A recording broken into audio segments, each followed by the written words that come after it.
All right. Good evening. It is 7 o'clock. Let's get started. Okay, so welcome to Easy Ways to Use AI in the Classroom. Tonight, my name is Maria Sellers. I'm from South Vermillion Middle School. I do a lot of advising and help out elementary in my school corporation.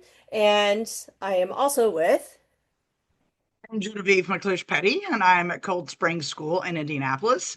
I teach computer science there to K-8, and I also do a great deal of push-in help with the teachers in our building on using computer science. Fantastic. So, some people may know me. I facilitate for Next Tech for the Computer Science Foundations, and then I also teach computer science in the middle school. So, we want to start tonight just by letting you know that in terms of AI in our school settings, our access is quite different. So, that may reflect on what you're able to see from each of us this evening, but we thought that would give you a really good start and a really good foundation for getting that first step in for you guys. So something that I love to talk about with friends, teachers, anyone who's willing to talk about AI and AI integration is just the concept that AI itself is a really eager sous chef. Like it wants to get in there and help you do anything you want it to do, please you. But as teachers, we have to remember that it's our foundation. It's like a baseline to help us get started. It shouldn't be the end all be all product. So we want to make sure that we see ourselves as the head chef and the AI as the sous chef. And that goes the same with students. We want to be sure that we're setting the stage, but in the appropriate way. So we have some things for you tonight. We'll start with, how do we use AI for students and with students? So I'm going to pass this You back need to pass, over. you do pass this one to me because you're still okay here. I'm not going anywhere, just later. So a lot of times when we do stuff, people are like, I don't have time for that. We have to do these standards and this standards and these testing. And so when I talk to teachers who aren't computer science teachers or they're not specials teachers like I am, they come back with, I don't have time. This is great, but there are things that have to be taught. And so I'm also an English teacher by trade, and then also again in my real life. So one of the things that I have used AI for is to teach descriptive language. And so I put on this slide here that, sometimes it's difficult to get students to use more than one or two word descriptions, or they want to say something's red or shiny. And so there's a couple of different ways to do this. Over here, Maria had put that you can create an image using a description. And so maybe you would have them put an indoor place where people gather to watch sports. And so you're making a visual vocabulary. And so maybe that's how you went about that. What I frequently will do is I will give the kids an image that I want them to look at and think about. So this next slide is that. It's a big, beautiful beach image. There we go. Great. And so when they look at these, they have to think about, and then they're supposed to describe everything that they see. So the kids are looking in here, and of course, they want to be like, it's a beach, and maybe they'll say it's sunset. So here are some examples of things that kids can do that they will continue. So it doesn't matter if you're using any of the image generators. Canva's got one for free. There's lots of them out here. But so on the next slide, so let's say a student said a beach. So I did this literally so that we would see how that went. And so a beach gives them that. And so then perhaps we can get them to go on and say, okay, it's a beach at sunset overlooking water. And so it gets closer. And a beach at golden hour sunset with the sun right at the horizon, looking over the water with palm trees on the right. And it's getting even closer. And if they go back to the picture, they'll see some other things, which in this case was a fence. So we go from the kids saying, okay, I want a picture of a beach, to a beach at golden hour sunset with the sun right at the horizon. The sky is still vivid shades of blue, but we're looking over water and palm trees on the right. There's a fence just between the water and the palm trees. And so it turns into a game of who can get the picture the closest. And sometimes I award live school points at our school or Sandy or whatever your thing is, and give the kids a time limit. And so they will continue to type and get as descriptive as possible until they can mimic the picture that I started them with.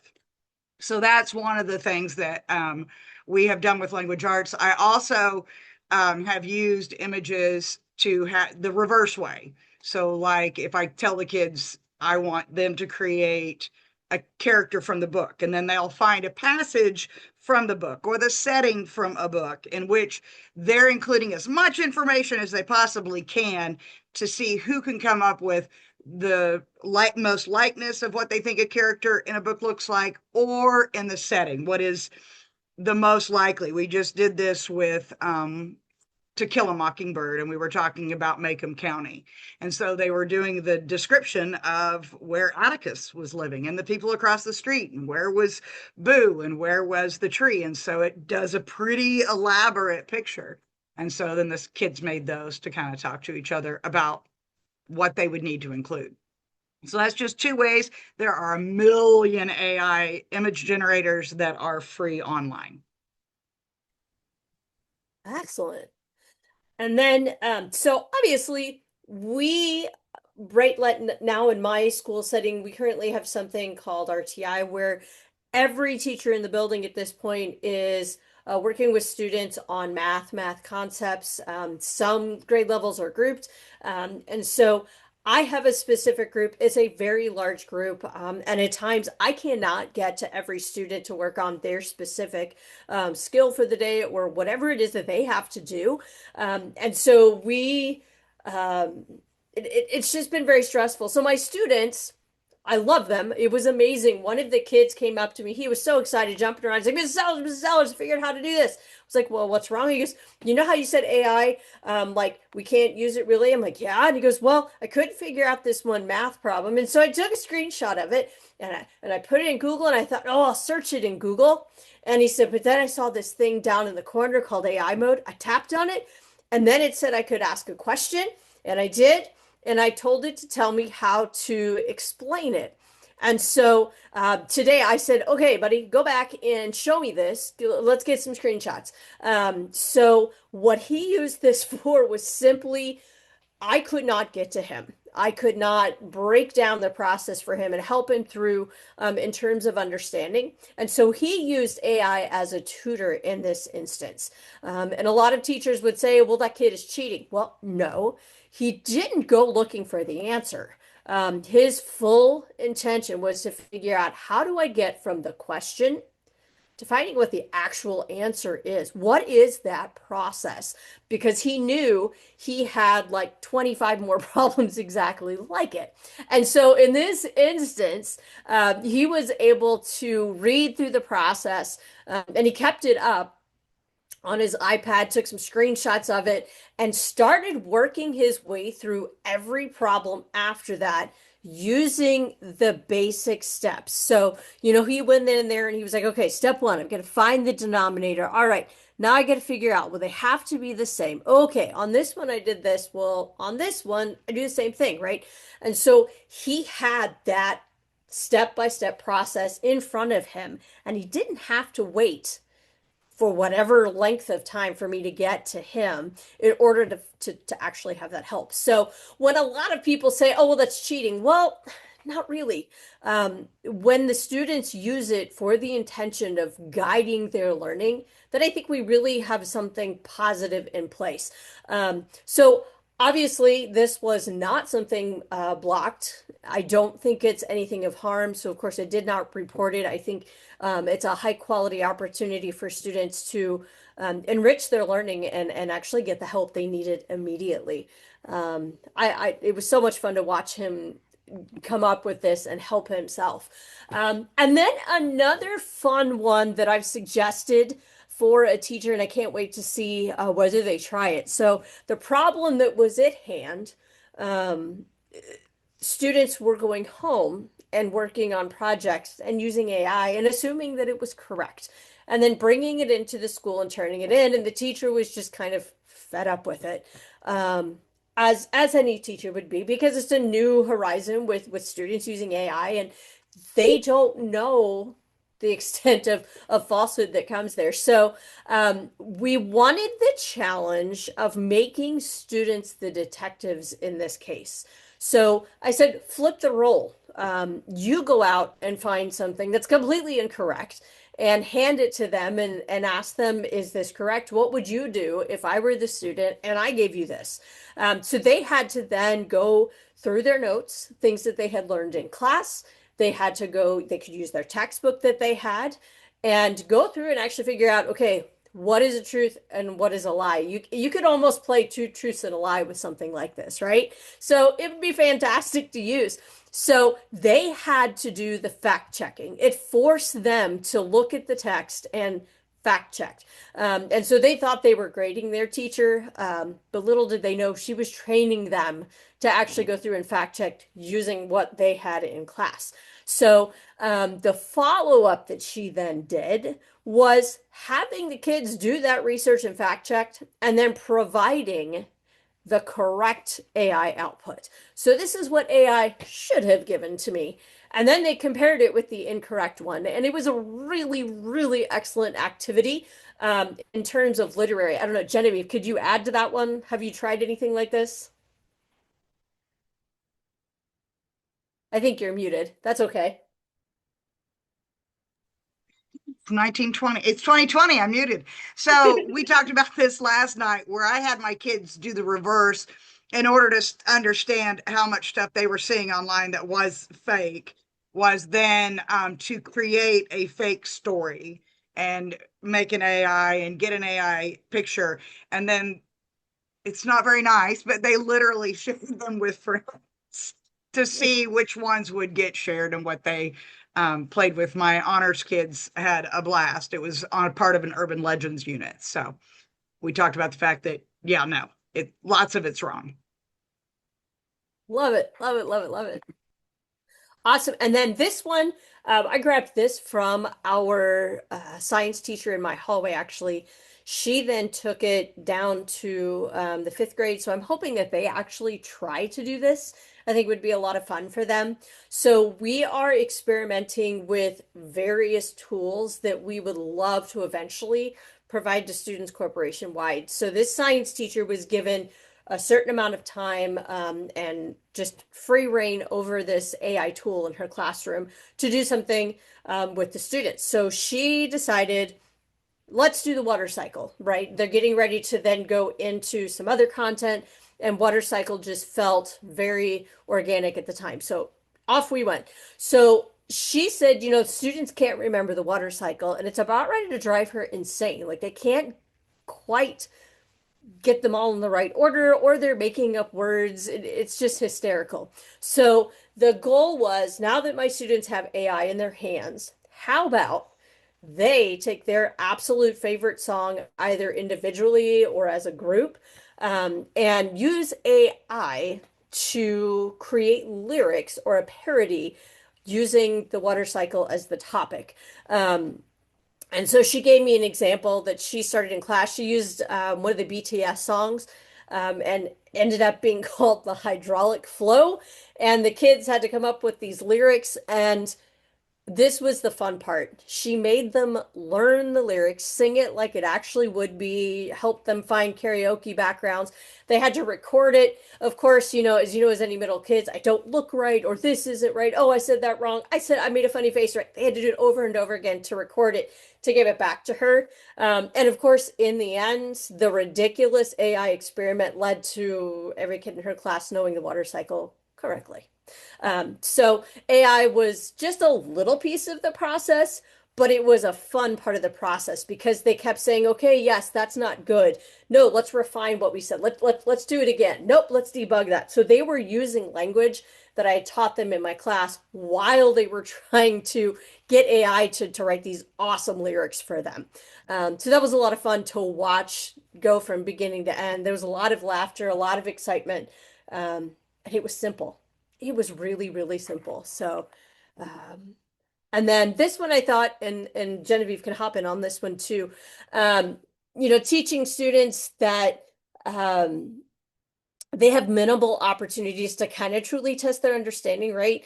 We're in class, we're throwing stuff at them. Sometimes they might have a project, they might have a quiz, they might have a test, but in the end, do they really truly deep down understand what they're doing? So in this instance, I made the student the teacher, and now the AI is the student. So I had my students in this little RTI group while we had this AI tool for just a little bit. I said, all right, whatever it was that you learned today in our group, open up the AI and I want you to explain how you perform that skill to the AI. So just tell it.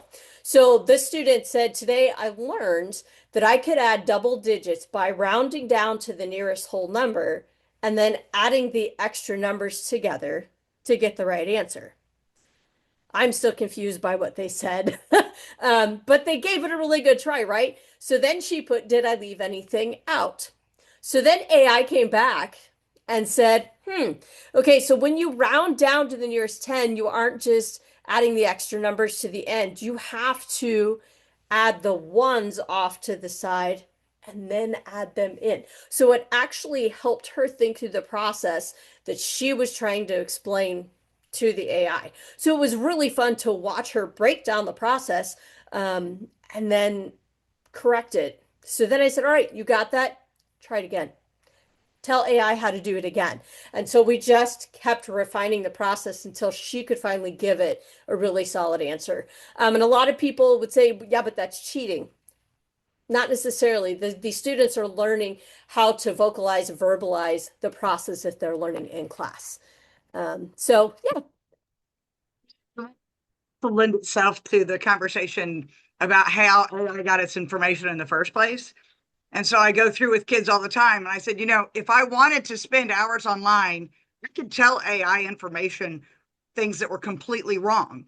And eventually it would put that information in its database. And so when I talked to him about what you can and cannot trust, a human gave them that information and then it synthesized it. And so somewhere along the lines, things are wrong. And I equivocate it to when I started teaching, which was a very, very long time ago, there was the answers.com site, and you could get in there and type anything you wanted.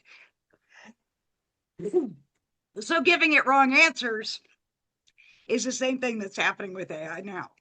Mm-hmm.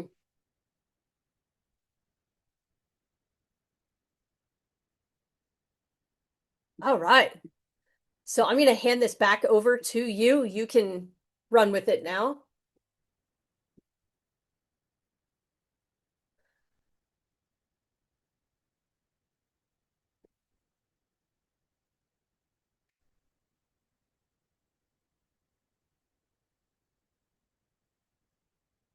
All right. Give us just a second.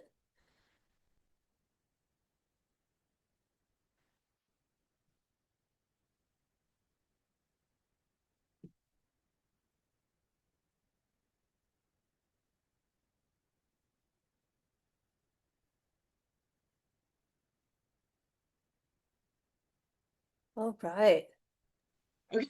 Now, can you see my Canva screen? I'm so very sorry. Good to go. Yeah, you're good to go.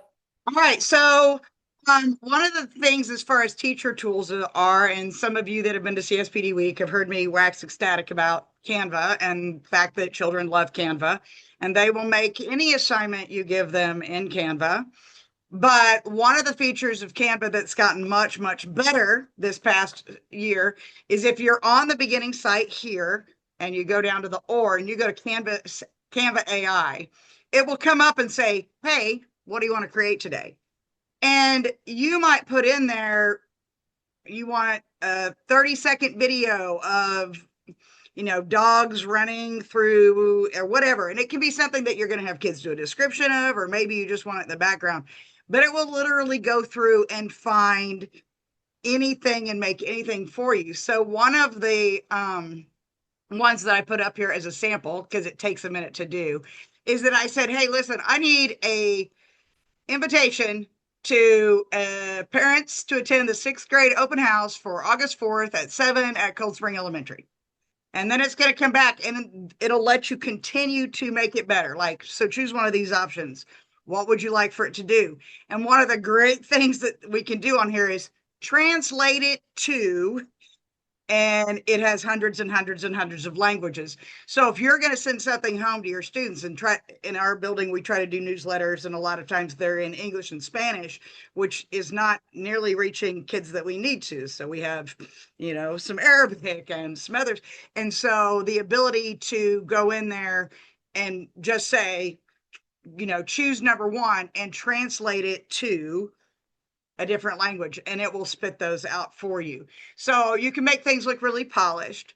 The other thing that happens with the AI things in Canva is you can go down to the bottom here, and I'm not going to read them all to you, but you'll see that it's giving you all these options of things that can be automatically created. So a vocab matching game, you just give it the words, it's going to make a game. You'll be able to post that for your students. And it's in Canva. And so some of the schools have blocked some of the AI features in Canva, but once you create a file, it's no longer AI. And so then your ability to share it. Now, whether or not the kids can get to it and make their own AI is about your district's limitations. But in our building, the teachers can get to and make the things in AI and then share them out. And in most cases, the kids can get to anything AI they want. So whether it's a video or you're going to try to make a, you know, specific learning activity, if you just type in something that you're after, and you'll see all of the ones that are here and options. And this is something we talked about, Marie and I said, we could talk about AI for 3 hours. So this is a tool that you should go in and play with on your own. It does take time. So if you know you're going to ask it to do something really in depth, make sure that you're not trying to do that on the fly in class, because sometimes it will take 3 and 4 minutes for you to do what you want. If you teach anywhere like me, that means your students have totally left you and are elsewhere. So the next thing I wanted to go over was letting AI help you make lessons into games. And so if you're like me, I grew tired of Kahoot, and I like Bookit, except that you can get all the answers wrong and still win in most of the versions of Bookit. And so my good kids really hate that. And so there's a lot of AI functions as to making your own games. Now, what I just showed you in Canva, there's also a ton in there that already exist, or ones that then you can have the AI modify. Like, I want the game to be just like this, but I want to use these terms, or I want it to be geared for a different grade level. And so these here are, so for instance, I gave a clue to prompt to Lovable that said, create a game that's appropriate for 5th graders that covers the states in the United States by important facts such as flags, main exports, famous people, and terrain. And so then what it did was it came back and it gave me this game. Now, literally, this is the game. And you'll see at the top, and this is one of those things. So the AI is not in the address. And in most of our cases, the buildings that are trying to say you can't use AI here, or you can't use AI there, they would stop the site that it was created on. But once you get a site to share, again, just like Canva, that's no longer AI. And so it gives you a temporary posting spot. This was done on Lovable, where I'm going to show you. But so for instance, if I came in here and I said, hey, listen, we're going to go to terrain and geography. So it came up with, and I told it I wanted 8 questions each. So which state contains the Great Basin Desert?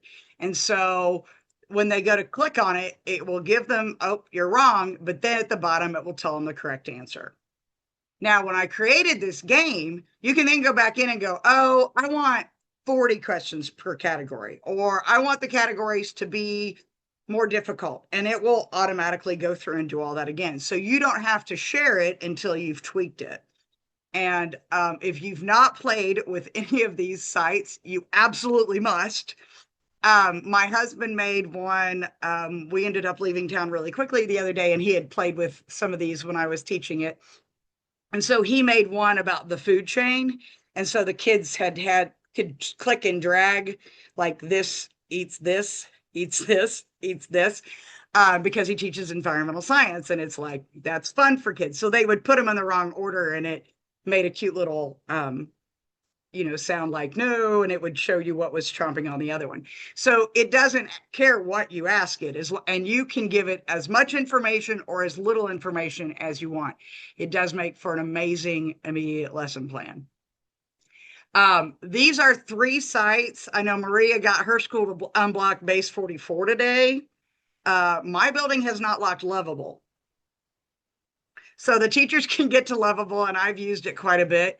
Also, my kids participate in the CS for Good competition that Next Tech does, and they created an app on Lovable that went along with their project. And their project was about children's triggered behavior. And so it was for neurodivergent students to be able to do a thing saying, hey, right now I'm upset, and this is why. And the app then sent an email to the teachers.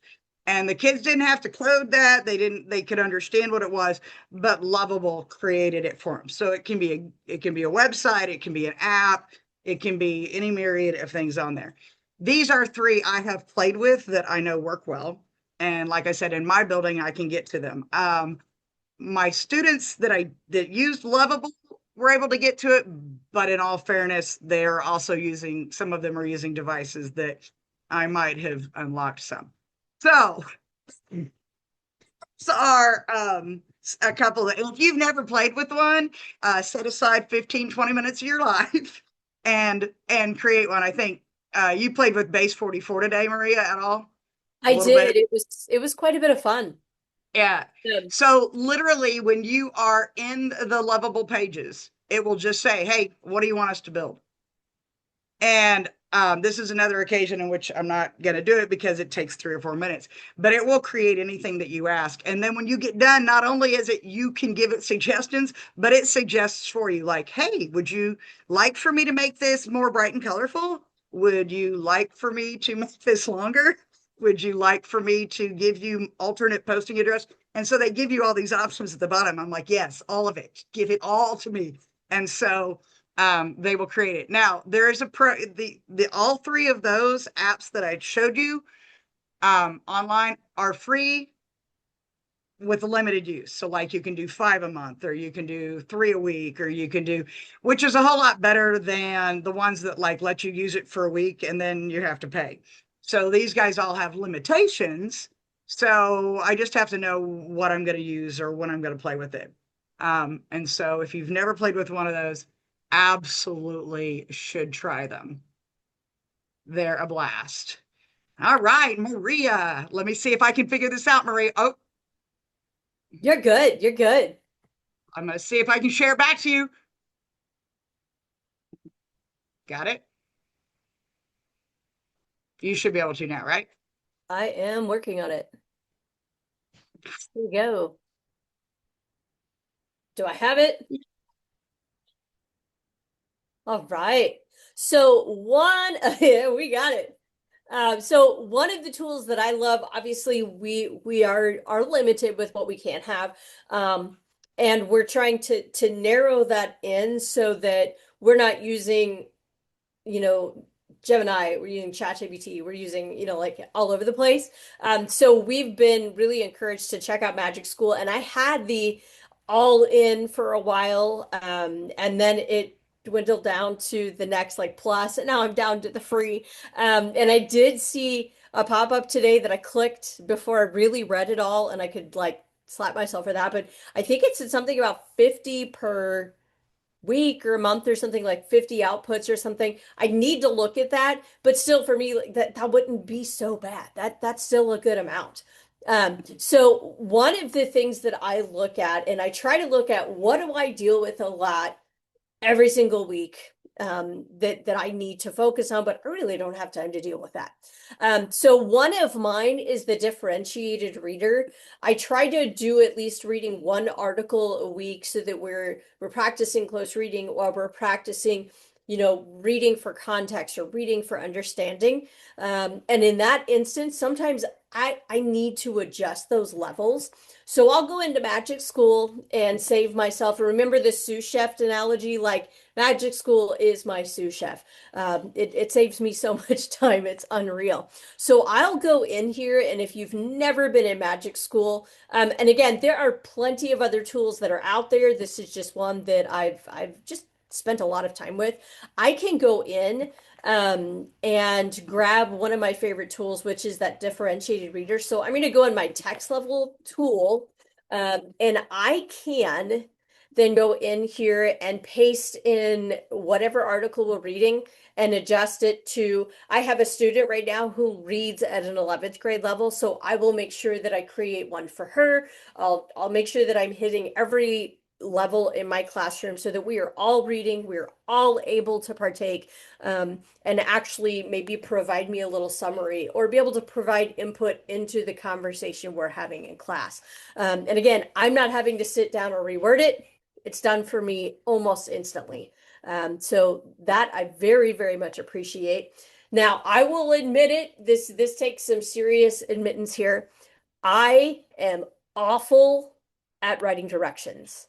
I don't know if it's because I grew up around multiple languages and I get them confused and mixed up in my head, but I will write instructions and share it with someone and they're like, Maria, I have no idea what I'm supposed to do. I'm like, oh, well, okay. So thankfully, Magic School saved me on this one. I can write the directions the way I think in my head it should be, and then go into the clear directions tool. And again, finding these is so easy. I just click teacher tools and then I'm going to type in the word directions. Sometimes there's a delay, but then I can go straight into clear directions, put in what I thought sounded awesome in my brain, adjust it to the grade level I need, and off it goes in producing exactly what I need. And that solves my problem of confusing everyone in my school. And then I'll get to the next one. So these are my top three at the top. I appreciate rubrics greatly. I love what they do for me. I don't love creating them. I just like it greatly. I think I would rather, you know, grade essays for 4 hours than write a rubric. That's pretty serious.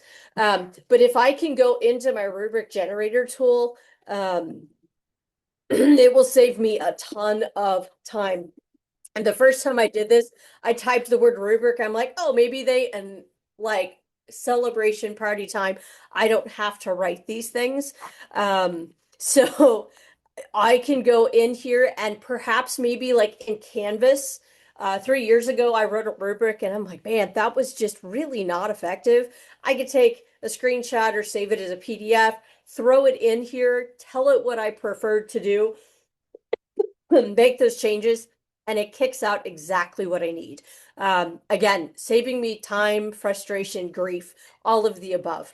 The other one that when I did teach elementary school, I would have absolutely loved having this one. Genevieve, were you going to talk about rubrics? I was just going to say that those of us that are over a certain age who had to do them manually and you had to come up with all of the things in between were not nearly as thorough as the rubric generators are.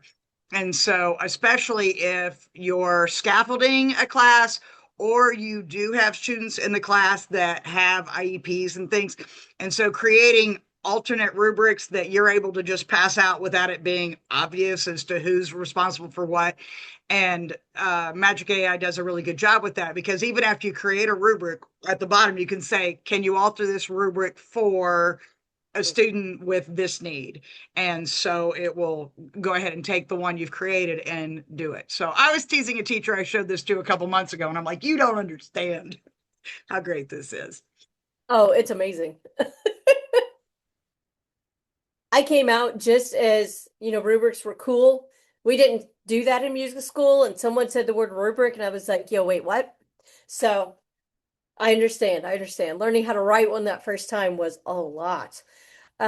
Social stories, I taught elementary music, but there were times when I needed a social story.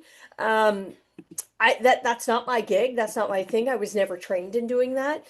So having that option to come in here and have help with a social story, would be greatly appreciated. And again, I can adjust it to that grade level.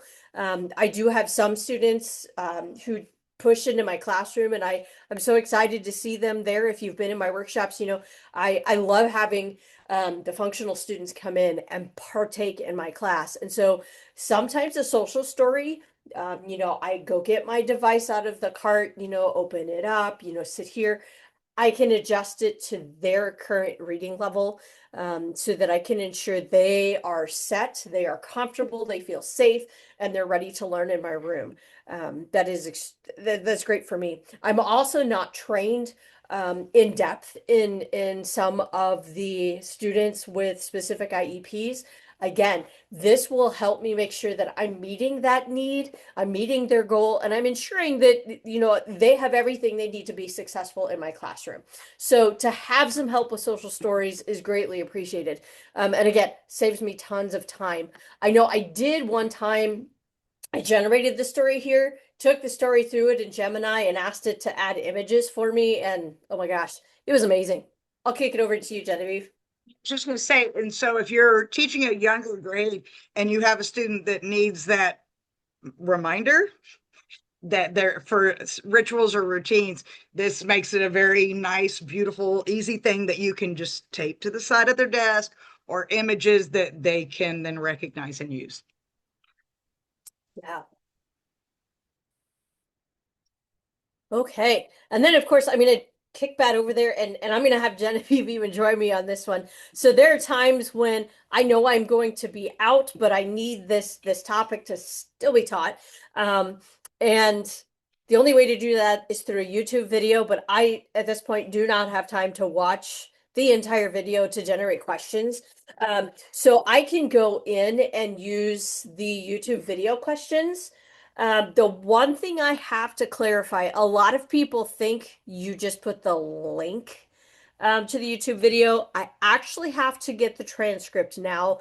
Due to some law changes, we have to grab that, but they actually tell you how to go out and grab that. So it is there. They've given you fantastic steps for finding that transcript, copying that transcript over, and pasting it here. And I'm going to let you talk a little bit about that because I know you love this one, Genevieve. I do, mainly because sometimes I need a kid to watch a video, or I need to have held them responsible for a video information. And sometimes they're me. A lot of times they're me. And so I've created videos for the kids on how to do. So my fourth graders make backpack tags with the 3D printers in Tinkercad, and my fifth graders are making fidgets, but I can make a video and then put it out there. And then when the kids are kind of doing the whole, I watched it, but I didn't get, I'm like, did you though? Did you though? And so YouTube can generate, and they'll change them. The questions won't always be the same. So you can go in there and get those. And now that you do the transcript, that is a little easier to stop the information on the side, but it's not foolproof. So if you show a video that does have an advertisement, I do want to caution you, especially if it's over 10 minutes, that you remove that from the transcript before you have it generate your questions. Otherwise, some of your questions are going to be about the ads, because Magic School is an AI, not a person. And so it doesn't know what was extra and what you were asking the kids to use. But we find this to be a really helpful tool, especially, like I said, I don't necessarily think that multiple choice questions are a way to test that a kid has actually done or understands something, but it is a good way to get kids to at least go through the material, because they have to answer the questions. For sure, for sure. And then my last one, I'll show you it. The real world problem generator. I am not a math teacher. I did not have to take any math specific courses in my ed degree because I specialized in music ed. So again, I'm teaching this math RTI class, and they're like, make sure that you cover, story problems. I'm like, whoa, pause. That's not me. I don't know how to do that. So again, of course, I went right back to Magic School. I'm like, okay, trusty little tool, what do you have? And so I typed in math story. and excitedly found math story word problems. And I can even add to this. So sorry, I've got to add this right below that. The worksheet generator that also comes in handy with the math, helping me out there. I'm married to a math teacher, but that doesn't mean he becomes my content generator. I'm going to be nice to him. So, the math story problems was a big help. So every Thursday and Friday, we go through. So, like, I'll look at, okay, all of the kids in my room have been working on these topics. How can I put that all together? And offer a couple of story problems that we can work through as a group, right? So I'll come in here and here is the current objective or the standard we're working on. This is what the students are doing. I can change the story topic. For a while there, like everything was Taylor Swift. I had to have Swifty questions. Right now, I've got a kid obsessed with BTS, so we're kind of get curve in that direction. So depending, and lots of 6, 7 story problems this year. Holy moly. But I can go in here and save myself the grief, and quite honestly, embarrassment because I can't write a story problem, and generate it at the level that I need because sometimes my kids just aren't quite ready for where we're at right now. We can back it up just a little bit on that standard and build a platform before we go up to the level they should be at. So quite useful. It's a lot of fun. And so I also included just some task cards that we're looking at. I'm going to put it back into play mode now that I'm out of there. Just things that I hope to hand off to teachers here soon, just to get them to see, okay, here's the problem, here's the solution. Maybe we don't use Magic School next year. We might have a totally different tool. Hey, here's the prompt you could use to maybe get something similar in return. So those are out there for the same topic. Just tried to go with the prompt approach instead. Um, any thoughts on that, Genevieve? Are you ready to take over? All right. Okay. I think we are up to. All right. I say this, and then, of course, I always say I'm not going to do that thing where I have 14 tabs open when I do these, and yet I am but human. All right. No, here we go.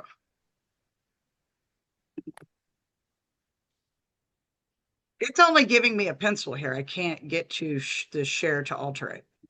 Yeah, mine's being weird, so I'm just gonna get out and let you have I it. just want to make sure it's not me. Okay, is it not just me? Okay, so now that she has gone through all the beauty that is Magic School, I want to tell you one. It is, if you're at a school that's trying to block all of the things for teachers, there is a website on the IDOE website that tells you the AI platforms that they have vetted and approved for all districts. And I know in our building, we generally say, so if the DOE says it's okay, that's not good enough. And so we're fighting that battle a little bit.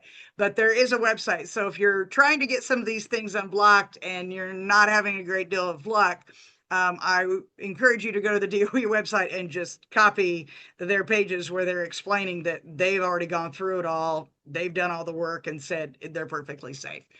So one of the last things we wanted to talk about is there is a million versions of these, and lots of them are free for a minute and then charge you. Chalky is one of the ones that I like because it is just like the other in that it limits how many you can have. So like you can maybe only make 6 questions when you'd like to make 12. Well, 6 is free, and so you do it twice. So in the AI generator for Chalky, you'll give it any topic that you want. The samples that they give you range from kindergarten all the way up. These are the ones I created as a sample to begin with. I'm terrible at making kids do the steps and understanding steps as things as an algorithm. And I'm a computer science teacher, but So I literally asked it to make me a 3-day lesson that was over algorithms for the 4th grade that included slides. And so what these have done is, without literally minutes, so it has gone through and it said, hey, so these are ways to explain how an algorithm works. Here are ways for you to do an interactive thing with the kids where you're putting stuff in order. And then if you want, it will give you a worksheet or a bell ringer to print out and hand the kids that goes with it. So one of the things I had teased her, and so we have here, it starts with what is an algorithm, making choices using if-then rules, and then mapping. And so it goes from the beginning understanding of how the kids will build an algorithm all the way down to actually doing it. So because it is 7:45, we do have time. We had laughed about what we would do here. Did you think of a prompt, Maria? No? So for instance, so if I came here today and I said, I want to make a lesson series, and I came in and I said, okay, I want to make a lesson. I can do 2 for free. I can do 3 for free, and 4 I can't. So 3 sounds like the magic number for me. So if I said, I'm real into, my husband and I ran down to Florida to watch the launch. So if I said I wanted to make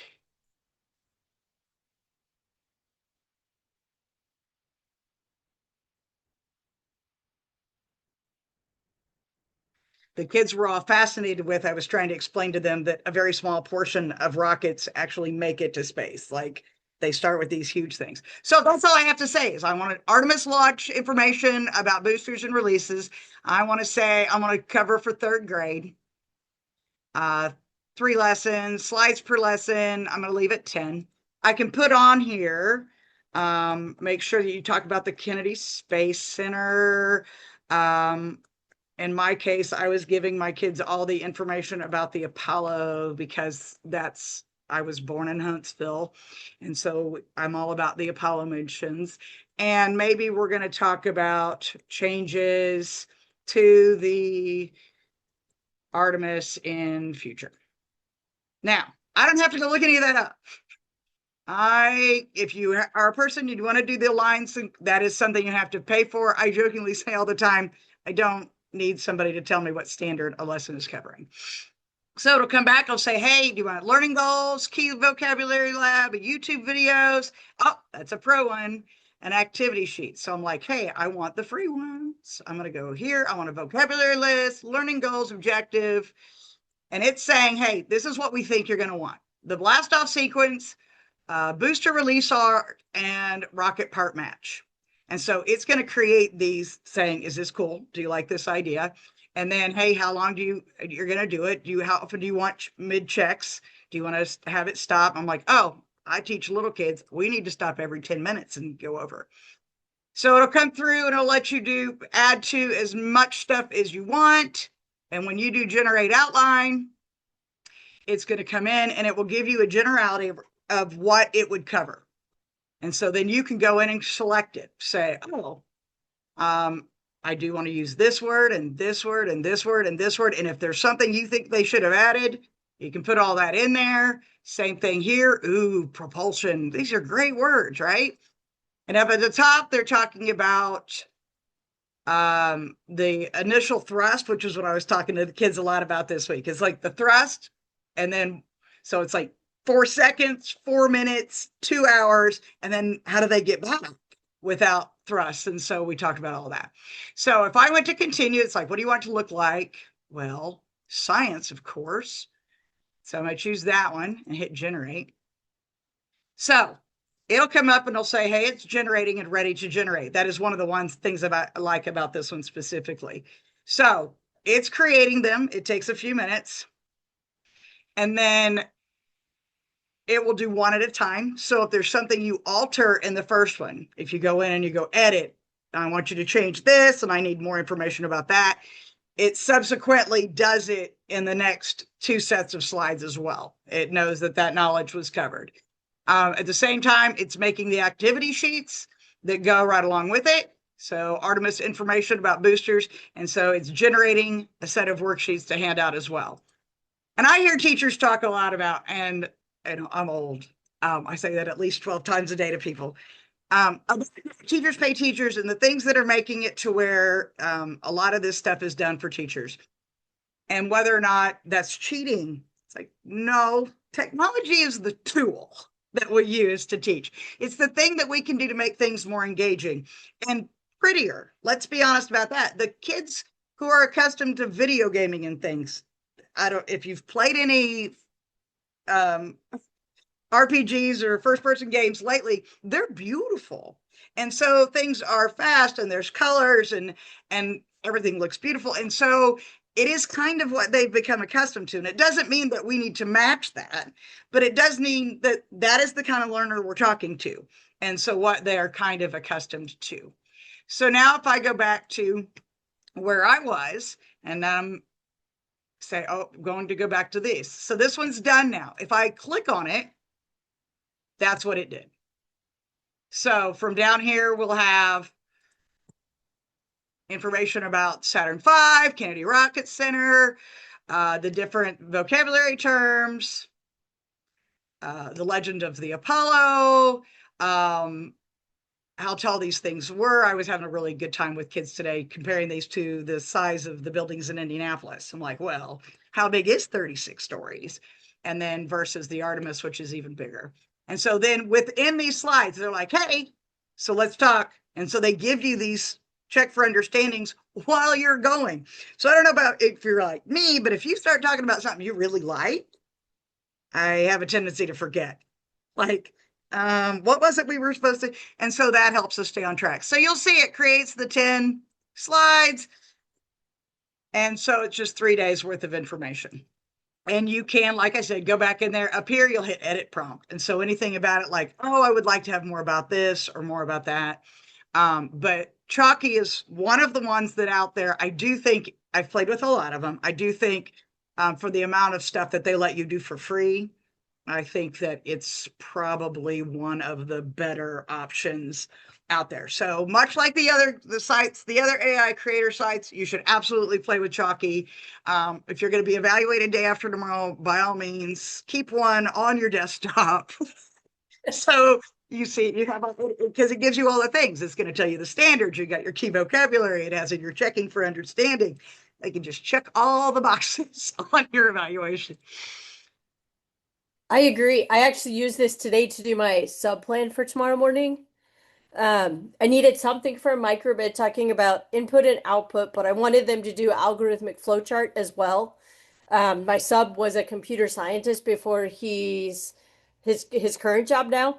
So I was like, all right, this man can handle it. Here we go. I got this gorgeous worksheet, sent it to him, and he's like, oh yeah, I can do this. I got it.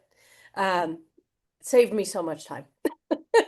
So I tell people it's all the not time, I'm like, those things out there that are saving us time are freeing us time to do other things to help.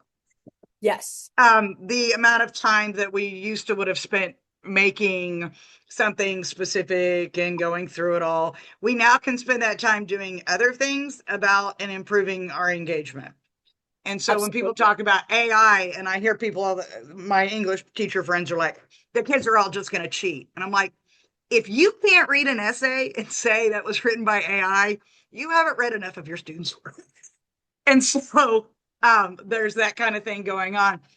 But also I compare it to, I was talking to my boss the other day, and I said, it's a lot like a calculator. When calculators became something that everybody could have in the mid 60s. And I mean, at first they were huge and they were really expensive, but once it became something everybody had, then using a calculator, people didn't look at you and go, oh, you're cheating.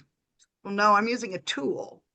And so AI in this regard needs to be looked at as a tool.